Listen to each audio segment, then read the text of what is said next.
Assalamualaikum warahmatullahi wabarakatuh.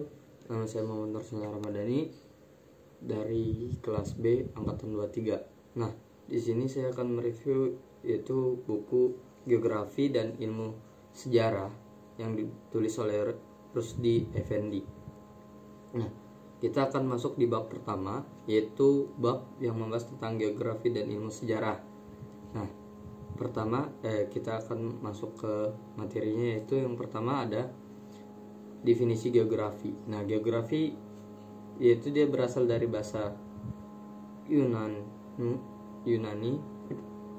yang geo dan rephine yang berarti geo yang berarti bumi dan rep artinya menggambarkan, mendeskripsikan dan menceritakan. Oke.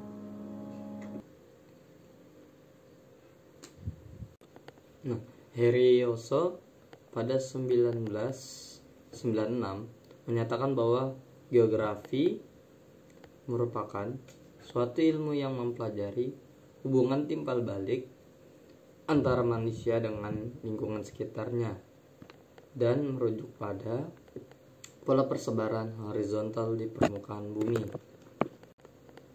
Yang kedua yaitu ada sejarah perkembangan geografi dan objek studi.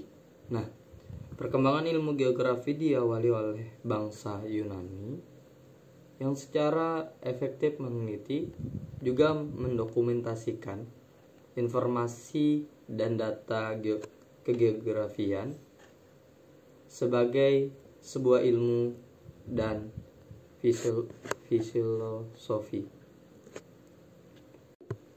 Nah, lanjut. Jadi objek formal dalam geografi yaitu ada metode atau pendekatan objek formal yang meliputi yaitu beberapa aspek. Ada beberapa aspek, yaitu yang pertama ada aspek ruangan, yang dimana yaitu yang mempelajari suatu wilayah antara lain dari segi nilai suatu tempat dari berbagai kepentingan. Kedua itu ada aspek kelingkungan. Nah, jadi ini dia mempelajari suatu tempat dalam kaitan dengan keadaan suatu tempat dan komponen-komponen lainnya di dalamnya dalam suatu kewilayahan. Nah, untuk yang ketiga itu ada aspek kewilayahan. Nah, geografi mempelajari kesamaan dan perbedaan wilayah serta dengan ciri-ciri khas daerah setempat. Nah, yang keempat yaitu ada aspek waktu.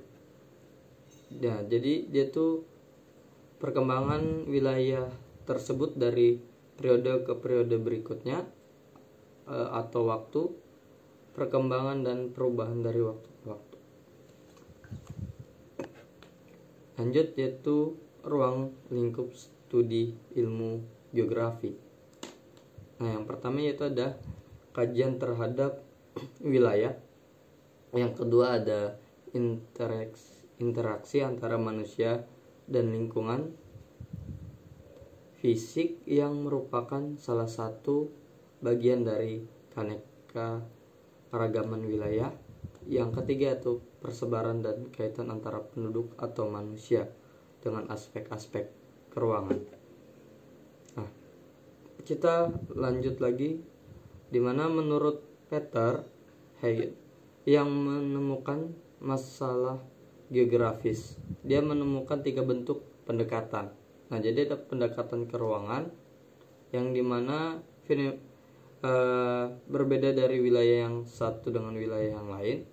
Yang kedua itu ada pendekatan ekologi. Nah, pendekatan ekologi itu membentuk suatu rangkaian saling berkaitan di dalam sebuah sistem. Nah, untuk yang ketiga atau yang terakhir yaitu ada pendekatan kompleks. Nah, jadi dia tuh pergabungan antara kedua pendekatan yang dua di atas tadi. Nah, geografi fisik meliputi satu ada geologi, yaitu ilmu atau sains yang mempelajari bumi. komposisinya, struktur, sifat fisik, serta sejarah. Yang kedua ada geomorfologi. Nah, yaitu ilmu yang mempelajari bentuk-bentuk permukaan bumi dan penafsiran tentang proses terbentuknya. Yang ketiga ada meteorologi dan klimatologi. Nah, meteorologi sendiri adalah ilmu yang mempelajari tentang cuaca yang meliputi ciri fisik dan kimianya. Dan untuk klimatologi adalah ilmu yang mempelajari tentang iklim dan meliputi sebab terjadinya. Yang keempat ada hidrologi, yaitu ilmu tentang fenomena air di bumi. Yang kelima ada oceanografi, yaitu ilmu fenomena laut yang meliputi sifat air laut, gerakan air laut, dan pasang surutnya air laut. Keenam ada biografi, yaitu ilmu persebaran hewan dan tumbuhan di permukaan bumi serta faktor yang mempengaruhinya. Ketujuh ada kosmografi, yaitu ilmu yang mengkaji penggambaran alam semesta. Yang ke-8 itu ada pedologi, yaitu ilmu tentang tanah meliputi proses pembentukannya, jenis-jenis dan persebarannya.